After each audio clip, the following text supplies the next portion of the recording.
Bonjour à tous, très heureuse de vous retrouver pour cette quotidienne du 6 décembre. Au sommaire et en actu aujourd'hui, le jardin-forêt d'Eos, c'est ici à Ézin sur le domaine de Soucor et cette parcelle de 3000 m² qu'un projet jardin-forêt verra le jour et où des enfants de la région seront invités à y participer. On en parle avec le conseiller formateur et cofondateur Samuel Desprats en coulisses avec nous aujourd'hui. Bonjour à vous. Ensuite, en sport, on donnera la parole au Swiss Disabled Sailing qui revient d'Oman et nous raconte son joli périple durant plus d'une semaine. Les navigateurs en situation de handicap ont participé au championnat du monde et à la régate RS Venture. Le navigateur Daniel Amiguet et Michel Darbre, président de l'association, sont avec nous aujourd'hui. Bonjour à vous également. Enfin, en culture, rencontre avec une autre pranginoise. Elle s'appelle Hélène Dormand. Elle est également avec nous. Bonjour Hélène, bienvenue sur ce plateau. Vous allez nous présenter votre nouvel ouvrage intitulé « Sous les pavés, la rage », un recueil de nouvelles que vous allez vernir vendredi 10 à l'association ETC Agnon. De ton côté, Alexandre, que fais-tu aujourd'hui? Où es-tu? Salut Andrea, eh bien je suis au parc de la Morage, je suis juste derrière la gare de Nyon et comme tu le vois, eh bien il y a du mouvement dans ce parc de la Morage. Tu vois des arbres par terre prêts à être plantés, tu vois les équipes ici du service de l'environnement de la ville de Nyon qui sont en train de planter des arbres parce qu'il va y avoir plus de 2500 arbres et arbustes qui vont être plantés entre le parc de la Morage et le parc du Possy. Tout ça dans la stratégie de biodiversité mise en place par la municipalité qui veut créer à l'avenir des espèces d'îlots un peu verts, de nature, et avec cette biodiversité-là. Alors du coup, je vais leur demander quel type d'arbre on plante, et puis après, je vais essayer de mettre des gants et de mettre mes mains dans la terre pour voir si je sais planter correctement un arbre en hiver. Ouais, on est tous sauveurs aujourd'hui, c'est magnifique. Et puis notre invité suivant, Samuel Desprats, je vous en prie, venez me rejoindre sur ce plateau. Avec lui, on va certainement te mettre une note, Alexandre, pour savoir si tu es un bon agriculteur ou pas. Bonjour Samuel, bienvenue sur ce plateau. Dessine-moi un jardin-forêt, c'est certainement la phrase préférée de l'agricultrice Alicia et de l'association Jardin-Forêt Suisse. Ensemble et avec des enfants de la région, ils souhaitent créer un espace végétal productif et pédagogique Ézin, intitulé Le Jardin-Forêt d'Eos. On va en parler avec vous. Alors, comment est né ce projet tout d'abord? Oui, ça fait quelques années qu'on se connaît avec Alicia, donc on avait des discussions d'abord sur un petit peu l'avenir de l'agriculture, un petit peu les grands enjeux qui nous concernent finalement tous.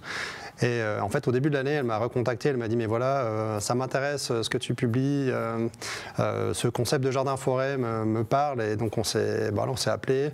Elle m'a expliqué vraiment sa conviction de vouloir faire quelque chose de plus.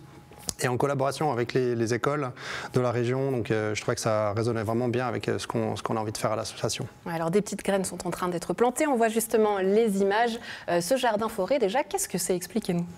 En fait, un jardin-forêt, c'est un système de culture, donc on va vraiment produire des choses et qui imite un jeune boisement. Donc c'est pas une forêt telle qu'on l'imagine avec des grands arbres de très haute canopée. C'est vraiment un jeune boisement. Donc il y a beaucoup de strates, c'est-à-dire qu'il va y avoir des arbustes, des grands arbres qu'on va aussi façonner de façon à créer des jeux de lumière, des jeux d'ombre.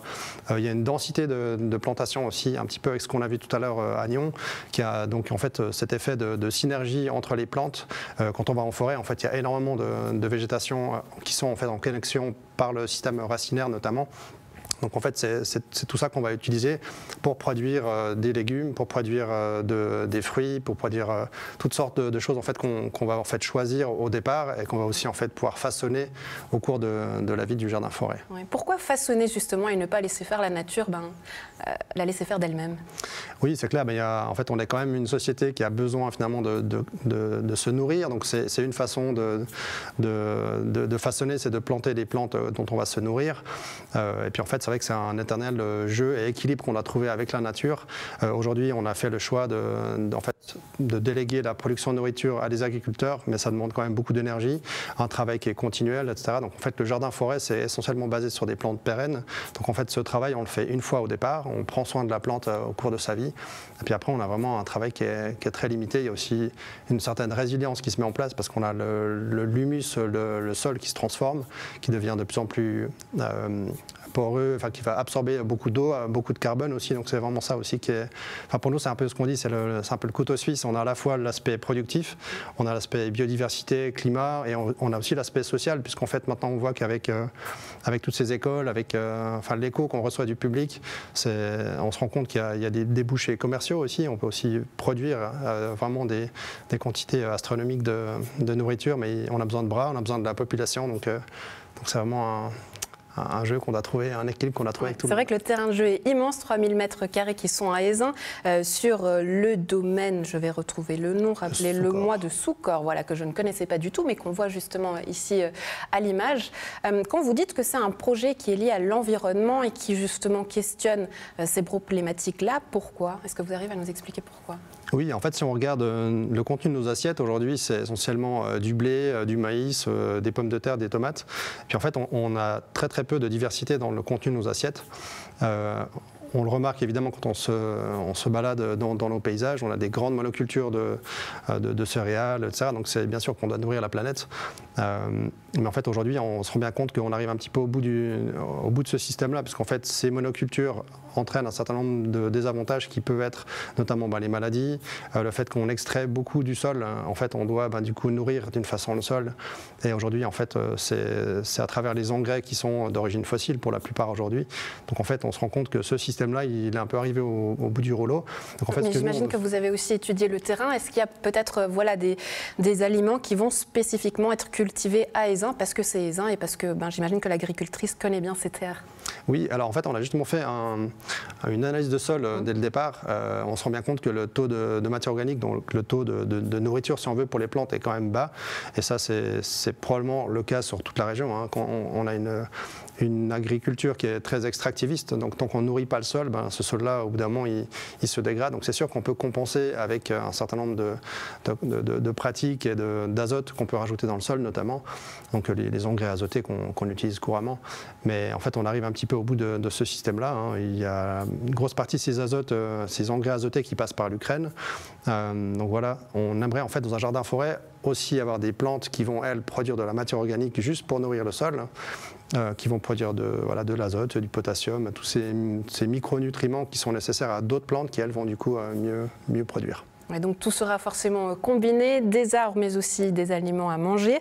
Et tout ça, vous nous avez dit qu'il fallait des bras. C'est notamment des élèves de la région, des enfants qui vont y participer. Donc c'est notamment un projet qui est aussi à visée pédagogique. Oui, alors on ne va pas faire de l'exploitation d'enfants. Ça nous rassure, tiens. J'y étais ce matin, on a vraiment on a du plaisir à montrer comment on plante un arbre, enfin un petit mélange de terreau, de biochar pour nourrir le sol justement pour ces plantations. Donc ils sont là vraiment pour apprendre et ils ont du plaisir à courir, à mettre des tuteurs, à pailler les arbres, à mettre un petit peu de levain de forêt, ce qu'on appelle, c'est pour ensemencer les arbres avec des micronutriments, etc. Donc vraiment, c'est un jeu pour eux. Alors bien sûr, je pense que le volet, on va dire, au niveau du travail, c'est sûr qu'il y a du travail pour ce genre d'activité. Maintenant, il va falloir aussi qu'on travaille avec des services de réinsertion, par exemple, qui ont besoin justement de trouver des activités qui ont du sens pour des gens qui cherchent du sens à leur vie. Et l'objectif, c'est quoi? C'est finalement rallier le plus de monde possible à cette cause? Oui, je dirais l'objectif, c'est surtout de répondre un peu à ces grands défis de la société, avec quelque chose qui donne envie aux gens. Donc en fait, on voit bien dans ce genre d'environnement, les gens s'arrêtent, ils viennent nous voir.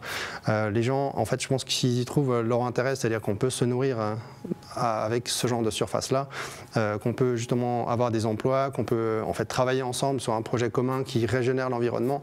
Je pense qu'on coche toutes les cases en fait d'un projet qui a de l'avenir. Donc nous, on est vraiment ravis en tout cas de l'écho qu'on reçoit et c'est assez fabuleux. Et en tout cas, vous en avez été un bel exemple aujourd'hui avec ce projet aussi également à Agnon. Alexandre va nous en parler d'ici quelques instants, mais c'est plus de 2000 arbres qui vont être plantés.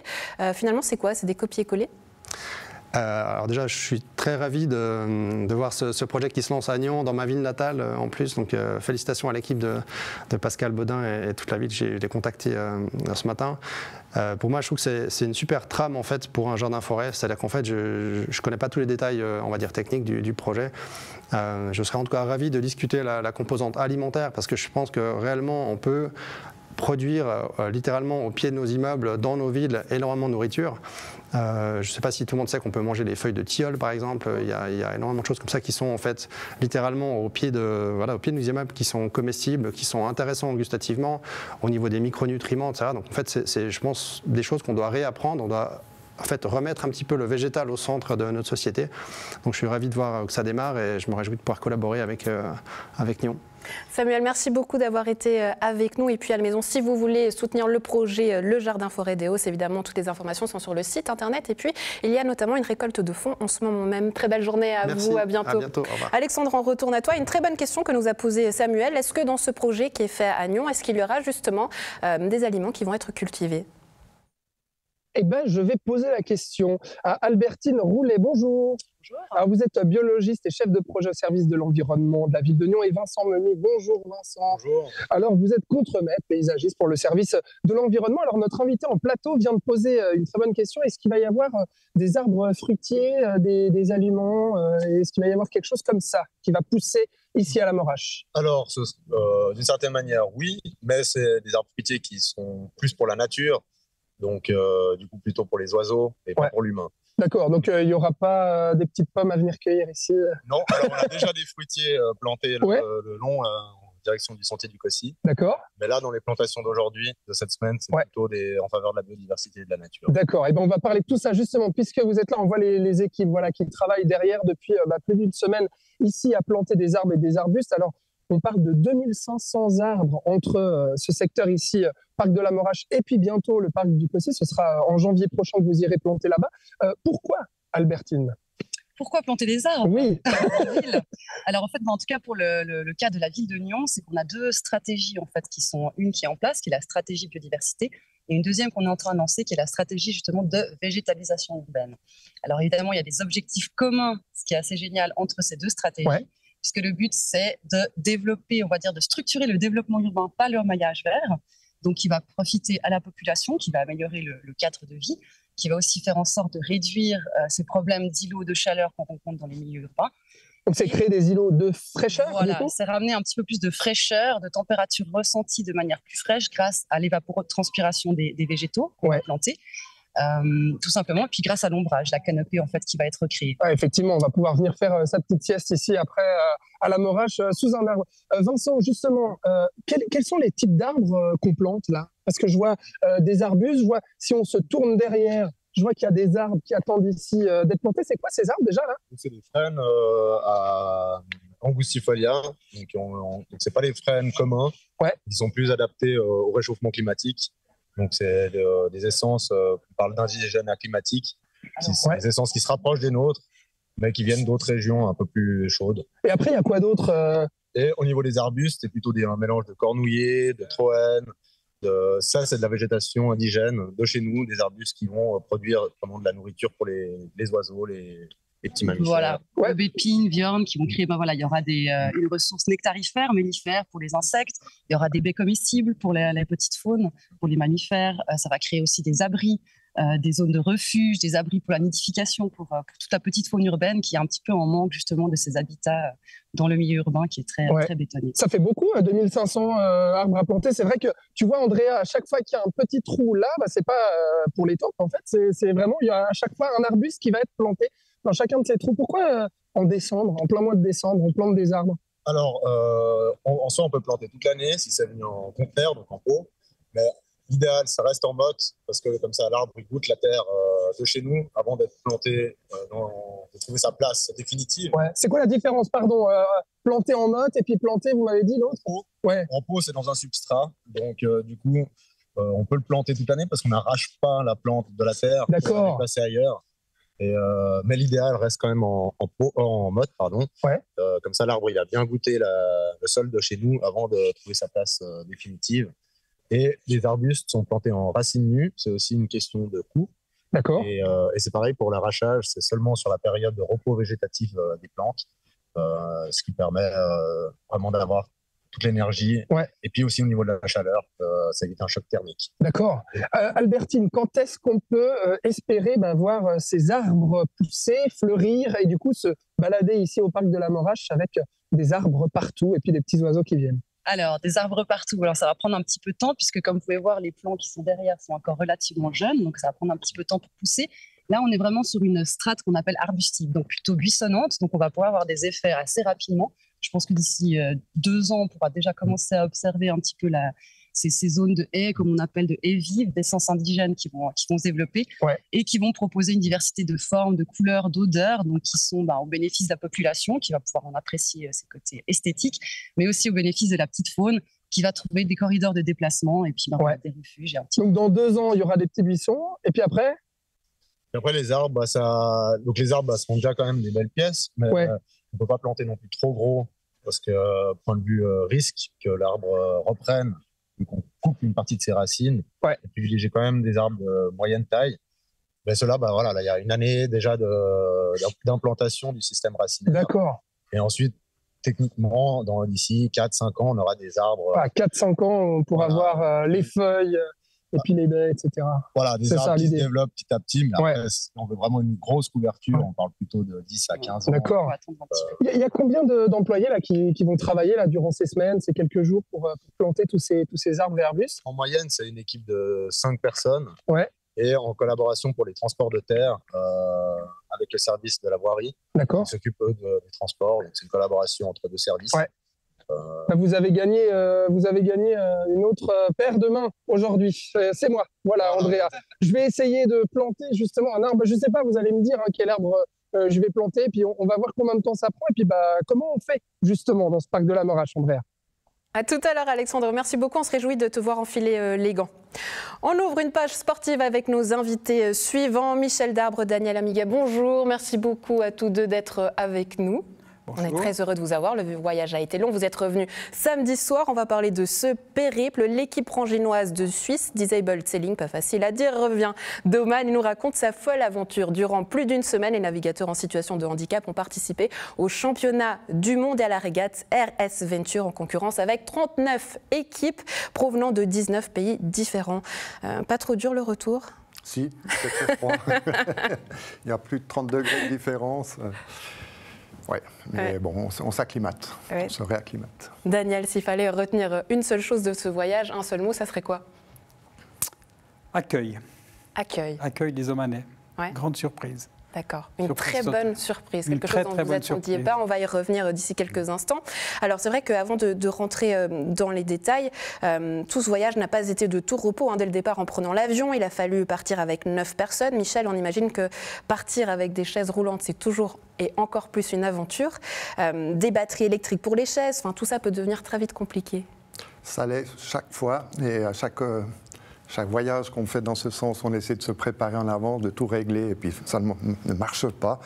À l'image où des coins-trains, on nous a empêché de prendre une chaise électrique parce qu'on avait des batteries qui ne correspondaient pas aux normes, alors qu'on avait statué le contraire. Donc oui, c'est difficile, c'est compliqué, et on est toujours heureux et très content lorsqu'on sort de l'avion de se dire « Ah, nos chaises sont là, notre matériel est là ».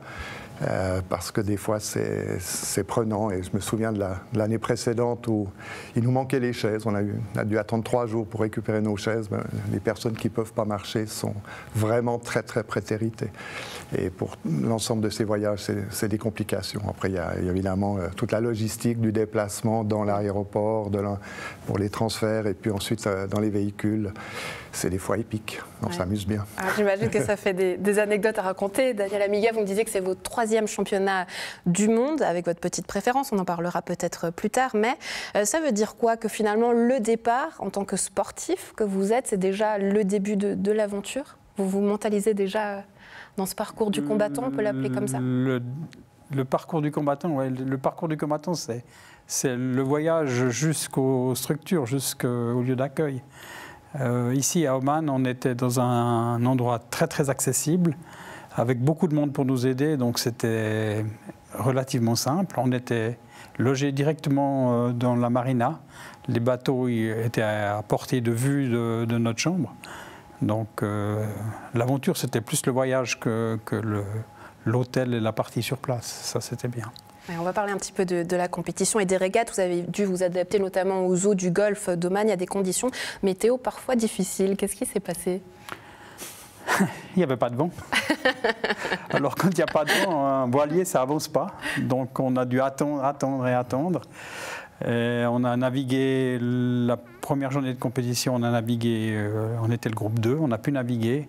Et on a terminé au coucher du soleil. C'était très très beau, mais ça n'allait pas très vite. Donc la moindre erreur, c'est la catastrophe. On perd beaucoup de place. Ouais, Michel, vous n'avez pas s'essouffler derrière. C'est exact, On s'attendait à plus de vent, on s'attendait à des conditions meilleures. Et puis, la météo n'était pas trop tard avec nous. C'était très lémanique, mais peut-être trop lémanique pour ces compétitions. Trop calme. C'est vrai que du coup, vous n'êtes pas rentré dans le classement. Est-ce que ça vous laisse un petit coup d'amertume ? Forcément, on venait avec beaucoup d'ambition, puisqu'on avait gagné l'année passée le titre de champion du monde. On imaginait qu'on puisse peut-être pas récidiver, mais se retrouver toujours sur le podium. Et le fait d'avoir 36 équipages de 19 nations, le niveau est monté énormément. L'année d'avant, on était que la moitié.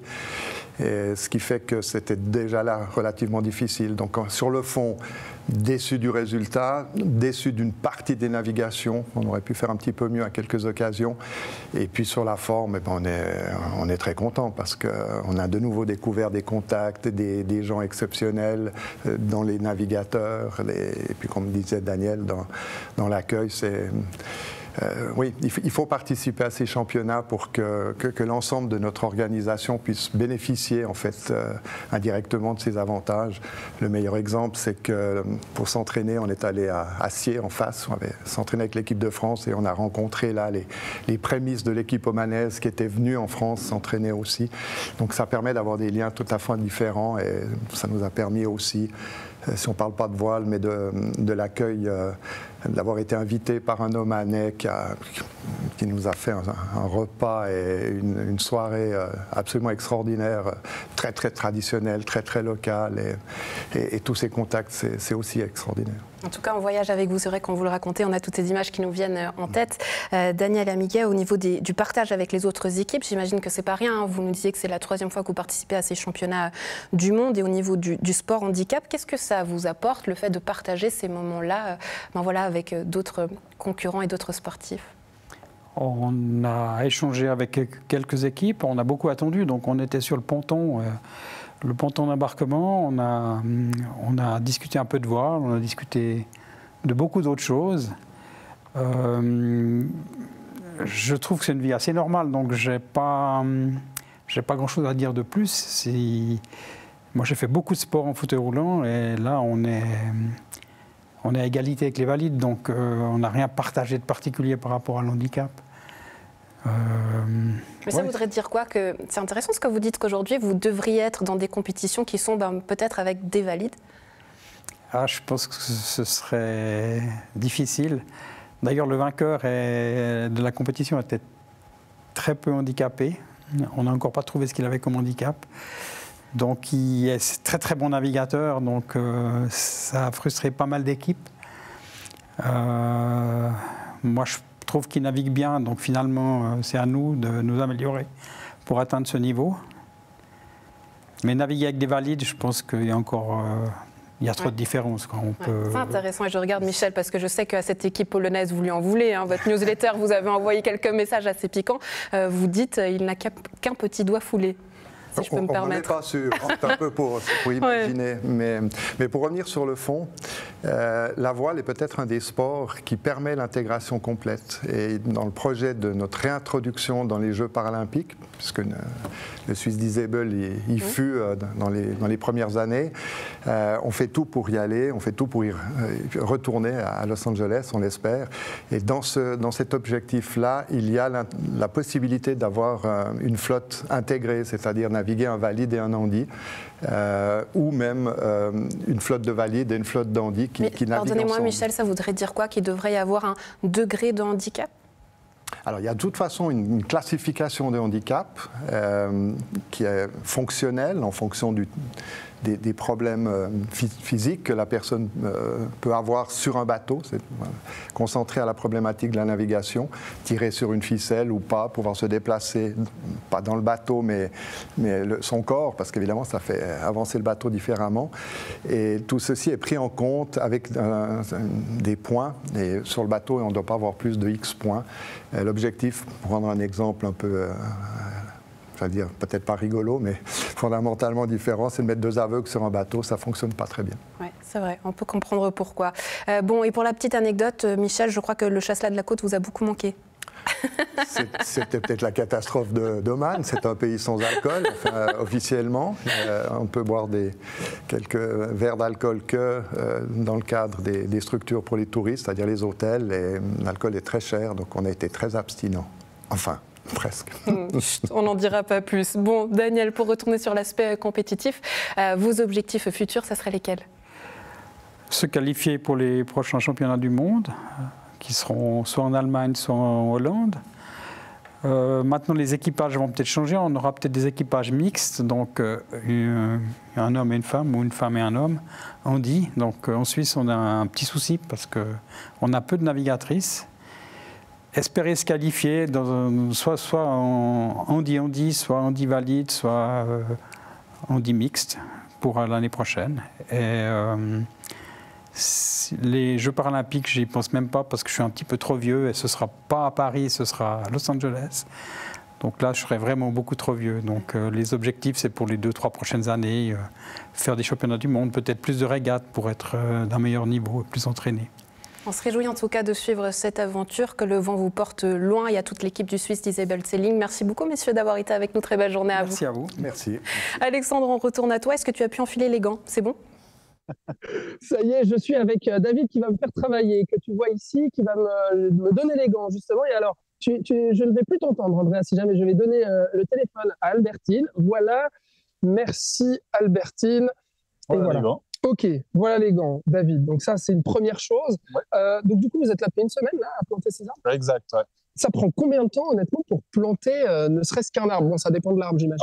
Alors sur les arbustes qui sont là, ça va donc relativement vite. C'est plus la préparation qui est longue que la plantation. Ouais. Mais là, on est sur quelques secondes pour un arbuste. Alors ça, je pense que c'est dans mes cordes, Andrea. Alors, on y va. Donc David, comment qu'on fait? Alors, on a préparé préalablement du coup le trou donc avec une machine pour ameublir la terre. Ouais. Après, donc au niveau des racines, donc on va enterrer les racines et puis juste se mettre entre racines et la partie qu'on appelle le collet. Ouais. Donc du coup, on vient. C'est quoi comme arbre en fait ça? Alors celui-là, c'est un Euonymus. Un Euonymus? Ouais. Qu'est-ce que c'est comme arbre ça? C'est un petit buisson en fait. Un petit buisson, disons, de la région qui est indigène. Et puis, tu vas faire quelle taille au final? Alors après, ça dépend de tout l'entretien en fait, qu'on lui donne. D'accord. Soit il peut rester petit si on le taille, soit il peut grandir jusqu'à en tout cas 2 mètres. Ah ouais, jusqu'à 2 mètres, d'accord. Ouais, ouais. Ok, alors là, on fait un trou avec... allez-y, je vous regarde après, et puis je ferai le suivant. Avec les gants, d'où les gants. Ouais. Donc après, on le place pour avoir du coup le niveau racine et puis donc le début de la branche au niveau fini. On vient recouvrir comme ça donc, de terre et de terreau. Ok. On serre un coup pour enlever l'air dans la terre et puis bien que la terre soit au contact des racines. Ouais. Un coup de propre et puis voilà. Et l'affaire est réglée. L'affaire est réglée. Donc voilà, effectivement, quelques secondes. Quand on est des pros, alors on va voir combien de temps je mets pour planter le suivant. On va faire celui-là. Allez. Alors du coup, David, si je t'ai bien écouté, je fais un petit trou dans la terre grâce à mes mains. Je mets donc le petit arbuste jusqu'à peu près ça. C'est ça? Ou bien il faut que je fasse encore plus profond? Non, on est pas mal. On est pas mal? Ok, alors là, on recouvre. Tac. Ok, magnifique. On tasse un coup avec les mains. On tasse un coup. Là, je dois faire ça. Ouais, exact. Pas peur d'appuyer. Et voilà.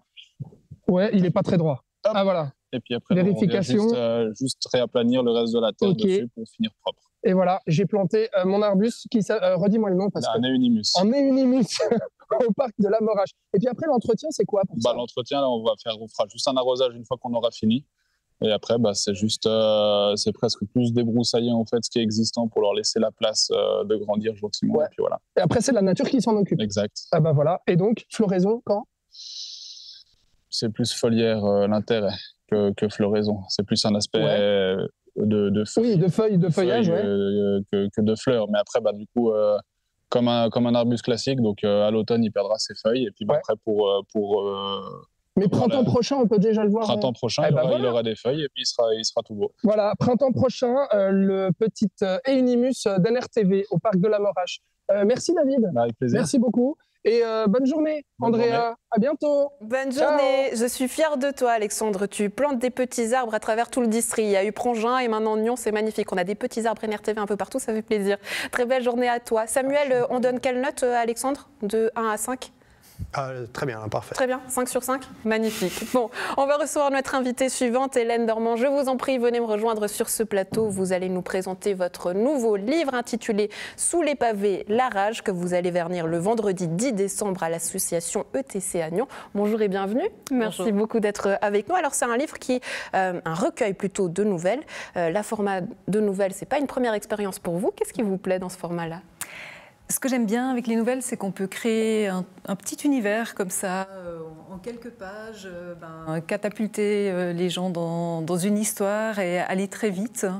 Et puis créer surtout un effet de surprise que j'aime bien, de surprise ou de laisser peut-être quelque chose en suspens qui laisse une réflexion se poursuivre au-delà de l'histoire. Alors vous-même, vous avez fait des études de psychologie et vous dites que vos personnages sont des anti-héros, des héros de l'ombre, comme vous l'appelez. Pourquoi ?